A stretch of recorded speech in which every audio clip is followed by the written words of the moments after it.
एक नई चीज आइटम पेश आ गई, सैलरी। सैलरी खाओ। सैलरी क्या होती है जी? ले, ये सैलेड में डालते हैं। सैलरी बहुत हेल्दी चीज होती है। अर्चना जी को डाइटिशियन ने बोला था सैलरी खा लो, इन्होंने सिद्धू जी की सैलरी खा ली। अच्छा, जिस लड़के को घर वाले कभी खाना नहीं पूछते, शादी हो जाती ना, उस लड़के को इतना डिनर पे बुलाया जाता है ना ससुराल में, लड़के को खिला खिला के लड़के का डिनर सेट बना देते हैं वो। इधर पतीला, इधर कटोरियां, इधर बड़े वाले डोंगे। अलग ही शेप हो जाती है आदमी की। अच्छा, ये आपको पता है घोड़े खड़े खड़े क्यों सोते हैं? क्यों? उनको पता है अक्षय कुमार कभी भी आ सकते हैं, बोलते चलो शूट शुरू करो। शादी से पहले ही दुनिया घूम लेनी चाहिए, क्योंकि शादी के बाद दुनिया ही घूम जाती है। नीचे लिखा है चाणक्य का सांडू। डॉक्टर साहब,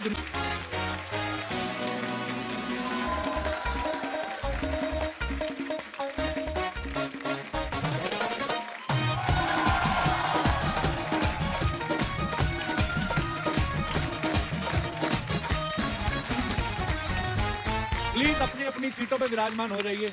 अर्चना जी, आज हमारे जो गेस्ट हैं, सॉरी, आज हम जिनके गेस्ट हैं, क्योंकि ये शो जितना हमारा उससे कहीं ज्यादा उनका है। हमारे शो पे अक्सर आते रहते हैं, कई बार हम नहीं भी आते, वो आए होते हैं।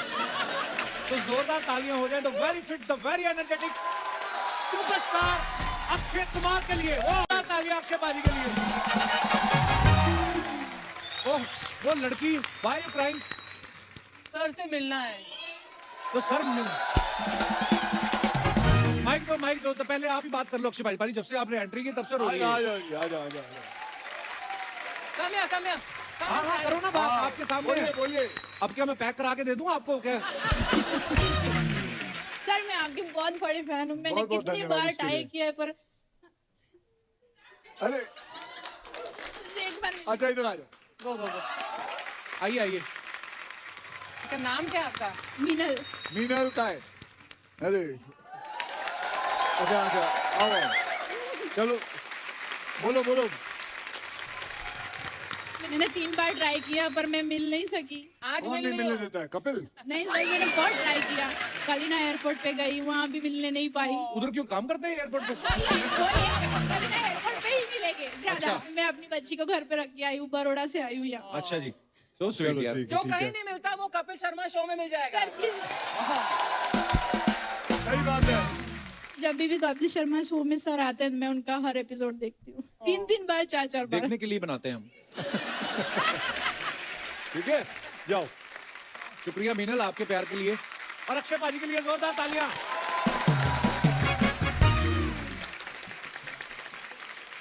पाजी, दिल की गहराइयों से आपका स्वागत है। Thank you ji, thank you very much. वैसे कपिल, अच्छे लग रहे हो बेटा तुम। बस पाजी, ऐसे ही बस। सच्ची अच्छा लग रहा है, अच्छा लग रहा कोशिश कर रहे हैं बस। है। ये आदमी को ना कॉम्प्लीमेंट लेना नहीं आता। आदमी बोलता है thank you, Thank you. Welcome, लेकिन ये बोल रहा है बस ऐसे ही चल रहा है। यही है, ऐसे ही है। अरे मैं आपको एक बात बताऊं, वो आदमी ऐसे बोलता है, ऐसे ही है, जो जिंदगी में जो कुछ ना करे, बस ऐसे ही। सीट पे बैठ के सेकता रहे सीट। अगर अर्चना जी बोले ऐसे, हाँ भाई कैसे है, तो ठीक है, तो फिर समझ में आती है। तू क्यों बोलता, तू तो चलता रहता है, पाजी आदत ये नहीं बैठी रहती है बस। मैं अभी रिहर्सल करने आया था, ये यहाँ बैठी हुई थी। 150 फोटो खिंचवाते हैं शो शुरू होने से पहले। मुझे ना कॉम्प्लीमेंट लेने की आदत नहीं है ना, पता नहीं है थैंक यू कहाँ बोलना है, वेलकम कहाँ बोलना है, पर वो अभी मैं बोला करूंगा पाजी। पर आप पहले से भी ज्यादा फिट लग रहे हो पाजी, क्या अभी बात तो है? पहले से फिट लग रहा है। मैं भी आजकल जिम कर रहा हूँ पाजी, पूरा दबा के। हाँ बेटा, तेरी देखी थी मैंने जिम, इसकी फोटो देखी थी। आप लोगों ने देखी है? 25 दिन की शूटिंग के लिए 250 फोटो डालता है ये इंस्टाग्राम पे, यहाँ वहाँ ऐसे। मेरे को समझ में नहीं आता, लोग 1-2 दिन एक्सरसाइज क्या करते हैं, इंस्टाग्राम पे डालते हैं नो पेन नो गेन। अबे साले, पहले पेन तो ले ले अच्छी तरह। अक्षय भाई ने सही बात बोली, बड़े लड़के ऐसे होते हैं, 2 दिन जिम जाते हैं, उनका एटीट्यूड ही बदल जाता है। नॉर्मली फोन से होते हैं, हाँ बोल कहाँ है, 2 दिन जिम जाके बोलते हैं ये दिखा के चलने लगते हैं। पता नहीं क्यों ऐसा करते हैं लोग, मुझे समझ नहीं आया। अक्षय भाजी आते हैं, फिटनेस की बात ना हो ऐसा हो ही नहीं सकता। आजकल आप सबको पता है फिटनेस के लिए कितने सारे गैजेट्स आ गए हैं, जैसे घड़ियां आ गई ना, आप डालो तो बता देती हैं कि आपने कितनी कैलोरीज खाई है, कितना बर्न किया है। मुझे तो लगता है आगे चल के ना ये घड़ियां जो है बीवियों वाली अथॉरिटी ले लेंगी। आदमी दोस्तों के साथ बैठा होगा, अंदर से आवाज आएगी, अभी तक घर क्यों नहीं आए? आदमी डर जाएगा है? चौथा हो गया तुम्हारा, घर आओ तुम्हारा पांचवा पति। आदमी तुझे घड़ी से लड़ेगा, तेरे बाप की नहीं पी रहा हूं मैं। अरे बीवियों से याद आया मुझे, जो बीवियों को लगता है ना कि पति के दिल का रास्ता पेट से होता है ना, ये सुना ही होगा। आपको लगता है ऐसे होता है? मैम आपको क्या लगता है? तो कहां से होता है? दिल से होता है। अरे इतना खिला खिला के उनके पेट ऐसे सुरंग जैसे बना देते हैं ये लोग। खिला खिला के। पता नहीं ये कहां से कहावत आई है। इसका मतलब टीना तो doesn't love you at all, क्योंकि अरे तुम्हारा पेट है ही छोड़ो, नहीं। क्या पूछो। खाना खाने के लिए मेरे मित्र आते ही हमेशा साबूदाने की खिचड़ी ले आती है ये। ओह, अब हमेशा अक्षय भाजी के लिए साबूदाना की खिचड़ी लाती हैं। Hi how lovely. आपको और कुछ बनाना नहीं आता या अच्छा इनको पसंद है। अच्छा आप तो हमारे शो में पहले भी आई हुई ना? हमेशा आती हूँ। वाह थैंक यू। जब अक्षय आते हैं तो हमेशा आती हूँ। आप स्कूल टाइम के फ्रेंड है ना? नहीं, बिल्डिंग की। अच्छा, स्कूल के ये लोग हैं। स्कूल के ये आप स्कूल में? ये दोनों। अच्छा इन्होंने इधर लाइफ मेंबरशिप ले रखी है। सारी दुनिया को आप बोलते हो फिट रहो ये वो, आपके खुद के दोस्त तो सुनते नहीं आपके। शर्म कर।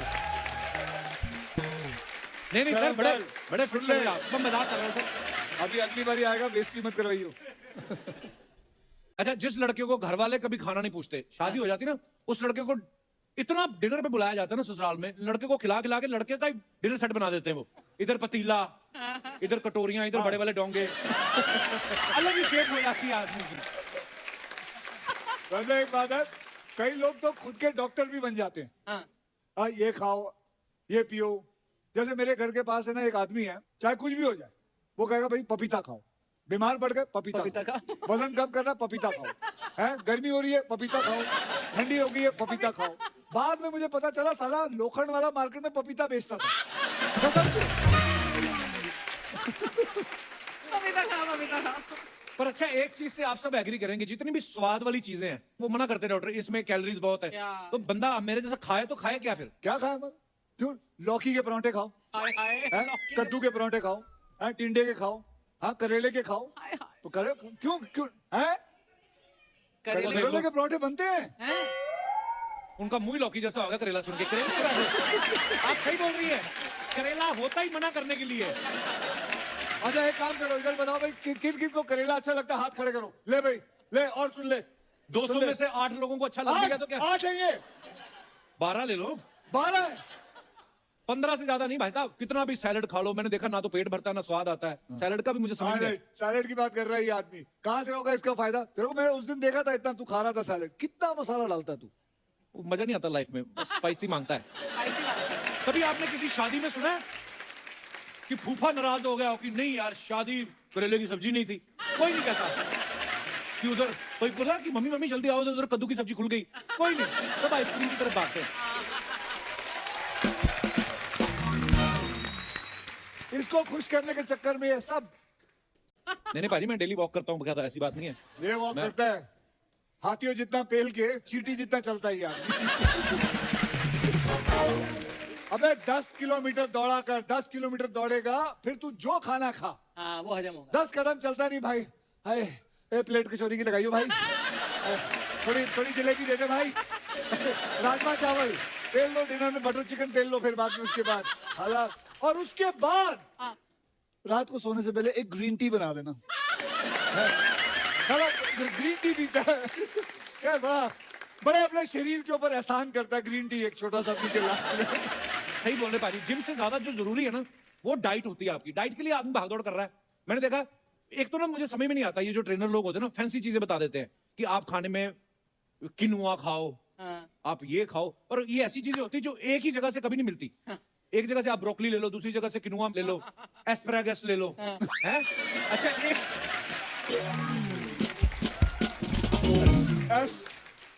एस्पैरागस वो ये मतलब आई मीन सैलरी, एक नई चीज आइटम पेश आ गई, सैलरी। सैलरी खाओ। सैलरी क्या होती है जी? ले, ये सैलेड में डालते हैं। सैलरी बहुत हेल्दी चीज होती है। अर्चना जी को डाइटिशियन ने बोला था सैलरी खा लो, इन्होंने सिद्धू जी की सैलरी खा ली।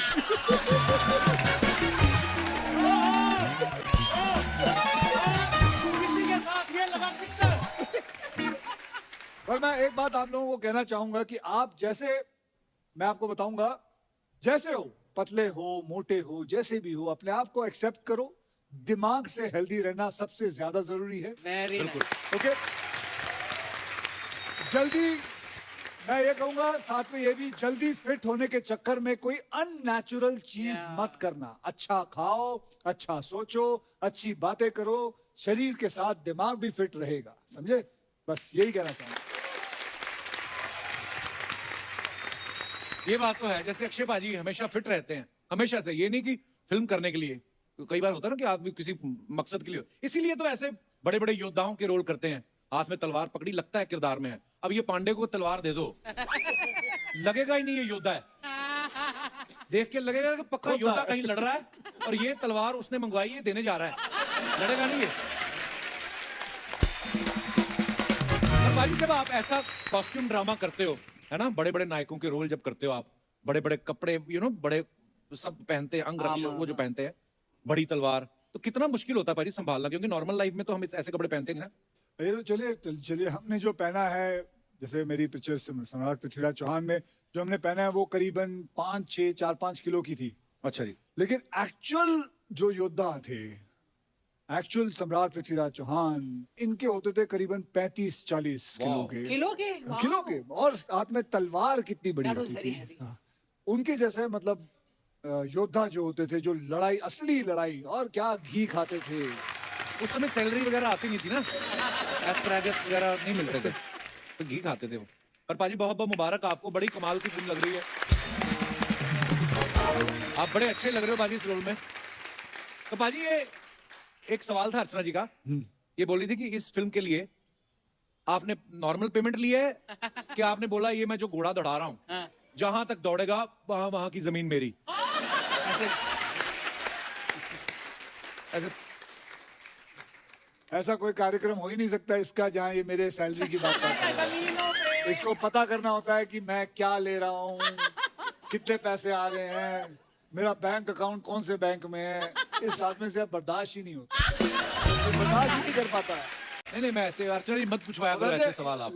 वैसे तेरी नजर अच्छी है बेटे, वैसे कहते हैं ना नजर लग जाती है, लेकिन इसकी ये जितनी भी बातें करता है और आते हैं। तो दोस्तों अब वक्त है फिल्म में अहम किरदार निभाने वाली खूबसूरत अभिनेत्री को यहाँ पे आमंत्रित करने का। Please welcome miss world Manushi Chhillar. मानुषी आपका बहुत बहुत स्वागत है, बहुत प्यारी लग रही हैं आप। थैंक यू हमेशा आपको हमने न्यूज में ही देखा, आज पहली बार देखने को मिल रहा है, बहुत बहुत मुबारक आपको। तो मानुषी मिस वर्ल्ड तो है ही, मिस वर्ल्ड टाइटल जीतने के बाद अक्षय पाजी के साथ फिल्मों में इनका डेब्यू हो रहा है, तो बहुत बहुत मुबारक। ये आपकी स्ट्रेटेजी थी कि मैं उस हीरो के साथ फिल्म करूंगी जो सबसे ज्यादा कपिल शर्मा शो में जाता है, तो मैं भी एक्चुअली प्लान तो ये था कि मुझे कपिल शर्मा शो पे आना है, सो अगर मैं सर के साथ काम करती तो I mean all credit goes to you. बस यही प्रोमो करते रहते हैं और हमारा पेमेंट बढ़ता रहता है। नहीं बट सर मैं एक बात बोलूंगी, I think I have a special connection with sir, क्योंकि this is my first Kapil Sharma show. पर इससे पहले मैंने एक ही बार एक टेलीविजन शो किया था, अच्छा जी, आई थिंक 3.5-4 years पहले, और वो भी कोइंसिडेंटली सर के साथ था। आपका प्लान नहीं होगा, इनका रहता है, इनका 10 साल के आगे देख लेते हैं। अच्छा ये लड़की अच्छी है, इसको 2027 में लेंगे, इसका इनका चलता है। आपको पता है 2017 में जब मानुषी ने फेमिना मिस इंडिया का क्राउन जीता था, तब ये इवेंट जो है वो यशराज स्टूडियो में हुआ था, तो आदित्य चोपड़ा साहब ने उसी समय आपको साइन कर लिया था? नहीं जब उतरी थी कि उन्होंने वेट किया जब आप मिस वर्ल्ड बनेगी? बट मैं साइंस में बहुत बिलीव करती हूँ, एंड मुझे लगता है कि there is a little bit of destiny also in life, क्योंकि मेरा बिल्कुल भी प्लान नहीं था फिल्मों में आने का। उस वक्त मैं कॉलेज में भी पढ़ रही थी, और जब ये डॉक्टर बनने वाली पता? हाँ मैंने सुना है एमबीबीएस की करी आपने। जी नहीं, फिनिश नहीं किया, बट कर रही थी। और मेरे एक कोच आते थे जस्ट पब्लिक स्पीकिंग के लिए before going for miss world, तो उन्होंने एक बार मतलब ये एक्सरसाइज कर रहे थे, जैसे अच्छा 5 साल का क्या प्लान है, 1 साल का क्या प्लान है, तो उन्होंने मेरी डायरी में लिखा था, ही सेड क्यों कॉलेज क्यों, you will sign a film with Yashraj. तो when 1 year later when I actually signed film with called him, I said sir it's actually happened, please write good things about me। वो आपके क्या आपके teacher हैं, क्या हैं वो? मिस्टर संजीव दत्ता। अच्छा जी, तो वो एस्ट्रोलॉजर हैं? नहीं, part time may be, I don't know. अच्छा, अक्षय पाजी ने ऐश्वर्या राय जी, सुष्मिता सेन, जूही चावला, लारा दत्ता, प्रियंका चोपड़ा, जैकलिन और अभी मानुषी, जिसने भी ब्यूटी कॉन्टेस्ट जीते हैं सबके साथ फिल्में की हैं। तो ये आपका जो होता है ब्यूटी कॉन्टेस्ट, उसमें ऐसे लिखा रहता है कॉन्ट्रैक्ट में कि जब आप जीतेंगी तो अक्षय कुमार के साथ फिल्म आएगी? बेटे ये खुश रहे, जितनी भी है सब बड़ी बड़ी हीरोइनें हैं। हाँ, बड़ी बड़ी हीरोइन है। मैं वही बोल रहा हूँ कि आप, वाह, मतलब तू मेरी पैसों की बात करता है, मेरे पैसे बढ़ते हैं, लोग मेरे साथ काम करते हैं, वो भी बढ़ते हैं। अक्षय भाजी का मानना पड़ेगा। वैसे एक बात तो है, जब हम स्कूल में थे, ये माधुरी दीक्षित जी है ना, उनके साथ रोमांस कर रहे हैं, आयशा जुल्का के साथ। जब हम कॉलेज में आए, विपाशा कैटरीना के साथ रोमांस कर रहे थे। और अब कियारा, कृति, मानुषी, हम तो बस इनकी हीरोइन की इंटरव्यू करने के लिए पैदा हुए हैं। पर मैंने देखा है, आप जिंदगी में अक्षय भाजी को यही follow होता है, जो लौकी खाएगा, करेला खाएगा, ये वो ही कर सकता है। तू खा, आलू के परोठे खा, पनीर के खा जा, दबोच ले माल। मानुषी का जब दुनिया में डेब्यू हुआ था ना, अक्षय भाजी के फिल्मों में 6 साल हो चुके थे। बहुत कितनी बड़ी बात है। तो आप जब इनसे मिली, आपने पहली बात क्या बोली अक्षय भाजी को? इनफैक्ट पहली बात तो नहीं है, बट मैं सर की कॉमेडी की बहुत बड़ी फैन हूँ। Few comedy films that sir has done. Natural Akshay भाजी। मानुषी, इतनी बड़ी हिस्टोरिकल फिल्म और इतना बड़ा किरदार, कितनी मेहनत थी? क्योंकि आपकी पहली फिल्म है ये। मेरी पहली फिल्म थी and I was very new to acting, तो बेसिक्स पहले सीखने थे। तो आई थिंक काफी महीने तो वही लगा समझने में कि करना क्या होता है। अच्छा जी। आई मीन बचपन में थोड़ा थिएटर किया था, but film is, I mean ma'am obviously you know, film बहुत Very, very ही different. बहुत ही डिफरेंट है एंड बहुत ही टेक्निकल नॉलेज भी चाहिए होती है। बिना नॉलेज के 30 साल निकाल दिए उन्होंने। आप क्या आप ऐसा है बुआ जी, एक तो हर बात पे ना आप लड़ने लग जाती हो। अच्छा, आपकी पहली फिल्म होती ना जलवा, है ना? हाँ, उसके बाद ही नसीर साहब सीरियस हुए, आपको पता है। पहले तो वो रोमांटिक फिल्में कर रहे थे। दोस्तों, अब वक्त है इस फिल्म के डायरेक्टर साहब को मंच पे आमंत्रित करने का। आप सबकी जोरदार तालियों के साथ प्लीज वेलकम डॉक्टर चंद्र प्रकाश द्विवेदी साहब। डॉक्टर साहब, बहुत बहुत स्वागत है आपका और बहुत बहुत मुबारक आपको। हमने ट्रेलर देखा, इतना बाकमाल ट्रेलर, और हम आपको सालों से जानते हैं। मतलब चाणक्य सीरियल जब आता था, उसके बाद सर मैंने टीवी पे देखा था, उसके बाद सीधा आज ही आपसे मुलाकात हुई है। तो ये तो अच्छी बात है। नहीं, अच्छी बात है, मैं खुश हूँ। मैं ये बोल रहा हूँ, आप इधर उधर क्या देख रहे थे सर जब एंट्री ले रहे थे? मुझे पता नहीं, अक्षय की तरह मैं नहीं चलता हूँ, मैं थोड़ा धीमा चलता हूँ। अच्छा जी। थोड़ा कद छोटा है, इसलिए मेरे कदम भी थोड़े छोटे पर पड़। आपका काम बहुत बड़ा है डॉक्टर साहब। आइए। और एक बार तालियां और बनती है, क्योंकि इसी साल डॉक्टर साहब को भारत सरकार की तरफ से पद्मश्री से सम्मानित किया गया है। तो डॉक्टर साहब, इतने वर्षों की मेहनत के बाद कैसा लगता है जब ऐसा सम्मान मिलता है कि आपको कपिल शर्मा शो में बुलाया जाए? मेरा व्यक्तिगत तौर पर मानना है कि कपिल शर्मा एक अच्छा अभिनेता है, ये उस दिन साबित होगा जिस दिन वो मेरी फिल्म में काम करेगा।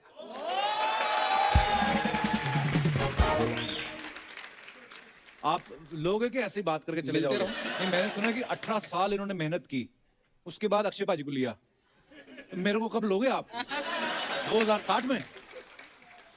अगले 6 महीनों के भीतर।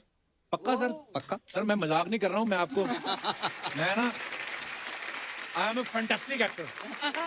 अभी नंदिता दास ने मुझे साइन किया, कुछ तो समझदार डायरेक्टर है वो। पूरा देश सुन रहा है, इस बात को याद रखिएगा।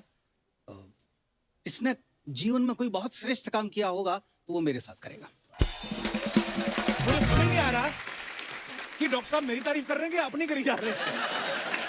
ये तू बाद में सोच के देखना, बाद में पता चलेगा जब डॉक्टर साहब कौन सा रोल दोगे? मेरे दिमाग में इसके लिए कोई रोल है? और मैं ये इस विश्वास के साथ कहता हूँ, आप में से कई लोगों ने नाम सुना होगा डॉक्टर शंकर शेष। डॉक्टर शंकर शेष भारत के एक बहुत बड़े नाटककार थे। अच्छा जी। और उन्होंने एक कलाकार का एक चरित्र क्रिएट किया था, खड़ा किया था, जो बहुत एरोगेंट है। एक सम्राट के सामने वो यही उसके एरोगेंस की बात आई तो लोग सम्राट उसे कहते हैं कि आप बहुत एरोगेंट हैं। तो उनका जो उत्तर था वो मैं कपिल के लिए दे रहा हूं कि यदि कला को अमर होना है तो कोई कलाकार भी अमरता की खोज में होगा। वाह। वो एरोगेंट वाला रोल इसको देंगे। हाँ, ये वो कलाकार है जिसको यदि अमरता की खोज है तो उसे किसी चंद्र प्रकाश को ढूंढना होगा। डॉक्टर साहब, शब्दों के आप ऐसे जादूगर है ना, मुझे पता ही नहीं चला कब उतार गए आप मेरी। भाजी, क्या आप कहना चाहेंगे इस फिल्म के बारे में? सम्राट पृथ्वीराज चौहान फिल्म भारत के महान योद्धा की कहानी है। हमेशा उनके बारे में जो मुझे डॉक्टर साहब ने बताया है उनके गुण के बारे में, शरण में आए हुए की रक्षा करना, शत्रु का भी सम्मान करना, स्त्री के अधिकार और सम्मान की रक्षा के लिए समाज से लड़ जाना, ये सम्राट पृथ्वीराज चौहान की महान गुण थे। तो बस मैं यही चाहूंगा कि आप लोग देखिए। ढेर सारी बातें करेंगे सर, आइए प्लीज यहाँ विराजमान हो जाइए। जी सर प्लीज। डॉक्टर साहब एक सवाल था मन में, ऐसे ही हमने सम्राट पृथ्वीराज चौहान जी की जो तस्वीर जो अवेलेबल है इंटरनेट पे भी, उसमें हमने देखा कि उनका जो वजन है वो मतलब अक्षय भाई से थोड़ा ज्यादा है। आपने कहा ना इनको वजन बढ़ाने के लिए थोड़ा। तो तूने तस्वीर देखी है? हाँ मैंने देखी है? ना तस्वीर, दिखाइए जरा। तो ये तस्वीर जो उनकी अवेलेबल है, इसमें आप देख सकते हैं कि उनका वजन जो है थोड़ा ज्यादा है। ये आम धारणा है। अच्छा जी। कहने का मतलब हम सबके मन में अपने महान चरित्रों के बारे में एक कल्पना है जी। वैसी ही किसी कलाकार की ये कल्पना है कि ऐसे दिखते होंगे। correct। तो ये कहां से ढूंढा जाए कि ऐसे दिखते थे या नहीं, तो इसका उत्तर पृथ्वीराज रासो में। परंतु ये बहुत महत्व का नहीं है कि उनकी कद और काठी क्या थी, सवाल ये है कि उनका पराक्रम क्या था, उनका शौर्य क्या था। मैं आपके प्रश्न पर वापस आता हूं। जो हम देख रहे हैं ये किसी एक कवि की, किसी एक लेखक की, किसी एक चित्रकार की कल्पना है जो सच के बहुत नजदीक नहीं भी हो सकती। जैसे हम तो छोटे थे, हम तो आपको ही चाणक्य समझते थे सर। नहीं सीरियसली। जबकि चाणक्य अलग अलग व्यक्तियों ने किए, सबकी कद काठी अलग है, लेकिन मेरा यह मानना है कि चाणक्य का अर्थ शरीर नहीं है। चाणक्य का अर्थ है कि कैसे एक व्यक्ति का संकल्प कि मैं इस देश को एक करूंगा। क्या बात। अक्षय को लेने के बहुत सारे कारणों में तो जो शब्द मैं कह रहा हूं, शौर्य, पराक्रम, स्त्री के सम्मान की रक्षा, ये इनके व्यक्तिगत गुणों में भी है। वाह एक्चुअली।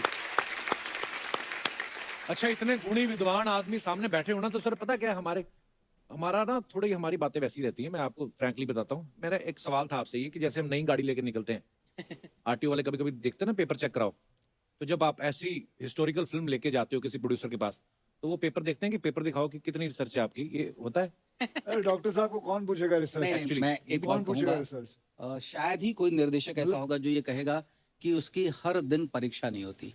जितनी बार हम किसी भी निर्माता के पास जाते हैं, वो हमारी परीक्षा ही ले रहा होता है। सुखी होते हैं अभिनेता जिनकी हम परीक्षा दे रहे होते हैं। डॉक्टर साहब, एक्टर्स की परीक्षा तो पब्लिक लेती है। बिल्कुल जैसे लेती है। फ्राइडे को लगती है पिक्चर, तो इनकी परीक्षा वहां शुरू मतलब होती है। हर व्यक्ति अपना अभिप्राय दे रहा है, पर वो ये भूल जाता है कि अभिप्राय अंतिम निर्णय नहीं है। नहीं है। क्या बात है, बड़ी खूबसूरत बात कही डॉक्टर साहब। डॉक्टर साहब हमने तो सुना है बहुत सारी इंटरव्यूज में भी हमें पता है, लेकिन मैं चाहता हूं कि हमारे शो के माध्यम से जितने भी दर्शक अभी इस समय आपको देख रहे हैं, उनको बताया जाए। बिकॉज आप जो देखेंगे फिल्म 2-2.25 घंटे की फिल्म होगी, लेकिन उसके पीछे की जो मेहनत है वो शायद आपको नहीं पता। डॉक्टर साहब कितने साल आपने इस फिल्म के ऊपर स्टडी किया है, इस किरदार के बारे में? 2004 में मैंने लिख ली थी। अच्छा जी। 2004 से 2018 वर्ष तक मुझे कई लोगों ने कहा कि हाँ हम ये फिल्म बनाना चाहते हैं, लेकिन किसी के पास वो स्रोत और वो साधन, और जब हम स्रोत और साधन की बात करते हैं तो उसका सीधा सा अर्थ होता है उतनी रकम जो फिल्म पर लगाना हो, उसके लिए कोई तैयार नहीं था। तो जब तक 14 वर्ष की प्रतीक्षा के बाद जब तक मुझे एक श्री आदित्य चोपड़ा, और जब एक आदित्य चोपड़ा को एक श्री अक्षय कुमार ने हाँ नहीं कहा, तब तक ये फिल्म संभव नहीं थी। और यदि बीच में कोविड नहीं आता, साथियों आपको सुनकर हैरानी होगी, तो शायद ये भारत की पहली एक ऐसी ऐतिहासिक फिल्म होती जो सबसे कम समय में बनी होती। कितने समय में बनी? हम लोगों ने 100 दिन में इसको कंप्लीट किया। अच्छा जी। और अक्षय कुमार के उसमें कितने दिन है आप सबको सुनकर हैरानी होगी, ओनली 46 डेज। अरे डॉक्टर साहब आपकी बातें सुन के मुझे बड़ा आनंद आता है। आई डोंट नो आप लोगों को कैसा लगता है? बिल्कुल सर। इतनी सारी नॉलेज है, इतना सारा ज्ञान है, इतनी सारी आपको तो मतलब नाम के साथ साथ उसका डेट ऑफ बर्थ, कौन से साल, सब कुछ याद रहता है। कैसे आप ऐसे याद रख लेते हो? बस आप नौकरी दे दीजिए मुझे एक अपनी, तो मैं आपको रोज ये जानकारी दिया करूंगा। मैं तो कहता हूँ आप मेरे साथ ही रहा करें, आपको मानुषी के बारे में बताऊं। इनको भी, इनकी मेमोरी कमाल की है। सारे डायलॉग अपने तो याद करती थी, हमारे भी आजू बाजू के पीछे जो खड़ा उसके भी याद करके आ जाती थी। ये डॉक्टर हैं, सारी चीजें याद रहती हैं। ऐसे ऐसे शब्द होते थे, देखो इसको तो एस्पैरागस नहीं बोला पाता। ये जो है ये हिंदी में बोल लेता हूँ। है, वो तो इंग्लिश वर्ड है ना। एस्पैरागस को हिंदी में क्या बोलते हैं? गोभी आपको नहीं पता? एस्पैरागस लंबा वाला धनिया। भाई हमने बहुत पढ़ा है इस फिल्म के बारे में, बोलते हैं कि आपकी शायद ये सबसे ज्यादा बजट वाली फिल्म है। ये सही बात है भाई? हाँ ये है। कैसा लगता है मतलब कि आपके साथ साथ और भी चीजों पे खर्चा हो रहा है? I mean, पहले तो आप ही ले मतलब। अबे मैं इस फिल्म का प्रोड्यूसर भी हूँ। Yes yes yes. मैं और आदि साहब दोनों प्रोड्यूसर हैं। अच्छा, ये बहुत अच्छी बात है। मैंने कुछ कहा ही नहीं। मैं तो मानुषी से ये पूछने वाला था कि मानुषी ने इंडस्ट्री के मोस्ट डायनामिक और एनर्जेटिक बंदे के साथ काम किया है, तो आपके कुछ शेड्यूल में चेंज आया कि आप पहले से ही सुबह उठती थी? मैं मेडिकल कॉलेज से हूँ, मैं पहले से ही जल्दी उठती हूँ, तो I was like very happy कि सर के साथ काम करना पड़ा है। तू एक काम कर, तू और मैं यहाँ बैठते हैं, ये पढ़े लिखे हैं। बट सर हमें इवन डे लाइट में शूट करना होता था, तो obviously we had to start early and end early. हाँ नहीं ठीक है, बात अच्छी बात, उठना भी चाहिए सुबह। तक्षय भाई जैसे आपके साथ जो काम करते हैं को एक्टर, उनको तो आप उठा ही देते हो 4 बजे। जो फिल्म में घोड़े वगैरह होते हैं वो आ जाते थे टाइम पे 4 बजे। सब आ जाते थे, वो वहीं रहते थे। और कुछ अच्छा, ये आपको पता है घोड़े खड़े खड़े क्यों सोते हैं? क्यों? उनको पता है अक्षय कुमार कभी भी आ सकते हैं, बोलते चलो शूट शुरू करो। जैसे मैंने पहले कहा ना, हर्षा जी लंच कर रही हैं आप? चने खाए थे। अच्छा देखा, चने खा रही वहाँ के हैं। नीचे फ्रिज रखा फ्रिज पूरा बाहर है नीचे। अच्छा घोड़ों की बात की तो चने याद आ गए। डॉक्टर साहब मैं वैसे ही, हमारा शो थोड़ा हंसी मजाक वाला है, तो हम लोग जैसे मैं बोल रहा था ना कि हम आपको ही चाणक्य समझते थे। आपको पता आपके नाम से कितने सारे मीम्स बनते हैं? मैं आपको कुछ दिखाना चाहता हूँ सर, प्लीज। डॉक्टर साहब, जीभ में एक भी हड्डी नहीं होती, फिर भी यही जीभ इंसान की सारी हड्डियां तोड़वाने की ताकत रखती है। चाणक्य की रफ कॉपी में लिखा था। दिखाइए। और शादी से पहले ही दुनिया घूम लेनी चाहिए, क्योंकि शादी के बाद दुनिया ही घूम जाती है। नीचे लिखा है चाणक्य का सांडू। डॉक्टर साहब दुनिया, आप ही सीरियस हो? दुनिया बड़ी हंसी मजाक वाली बात है। नहीं, पर इसमें कोई आपत्ति नहीं होनी नहीं चाहिए। कोई आपत्ति नहीं होनी, अच्छी बात है जी। दिखाइए। अपनी खुद की गलती पर हंसना आपकी उम्र बढ़ा सकता है, चाणक्य। अपनी पत्नी की गलतियों पर हंसना आपकी उम्र घटा सकता है, चाणक्य का पड़ोसी। और भी यहाँ दिखाइए जरा। अगर सीधी उंगली से घी ना निकले तो घी को गर्म कर ले, क्योंकि हर बात में उंगली करना अच्छी बात है, चाणक्य का रसोइया। और दिखाइए। मैंने कभी ईंट का जवाब पत्थर से नहीं दिया, मैंने बस वही ईंट वापस दे मारी। चाणक्य की कॉलोनी का एक्सरा। और दिखाइए। और भी है। अगर सुबह जल्दी उठने से ताकत, बुद्धि और धन बढ़ता तो पेपर वाला और दूध वाला सबसे ज्यादा अमीर होते। सोते रहें, जीवन का आनंद ले, चाणक्य का रजाई गद्दे वाला। ये कौन लिखता है ये सब बातें? और भी है क्या? दिखाइए। जन्म जन्मांतर के टूटे रिश्ते भी जुड़ जाते हैं, बस सामने वाले को आपसे कोई काम पड़ना चाहिए। चाणक्य का रूठा हुआ गुफा। डॉक्टर साहब बात तो वैसे फैक्ट है। बात तो सही है, बात सही है। बस हो गया। एक बार डॉक्टर साहब के लिए जोरदार तालियां हो जाए। डॉक्टर साहब बहुत बहुत धन्यवाद, आज आपसे मिलके, आपकी बातें सुन के बहुत मजा आया सर। अरे बहुत बहुत शुक्रिया sir, thank you so much for. और मैं बिल्कुल मजाक नहीं कर रहा हूँ, रोल के लिए तैयार रहा हूँ। Seriously sir? सर मैं मजा आ जाएगा सर आपको, आई मीन मुझे। धन्यवाद।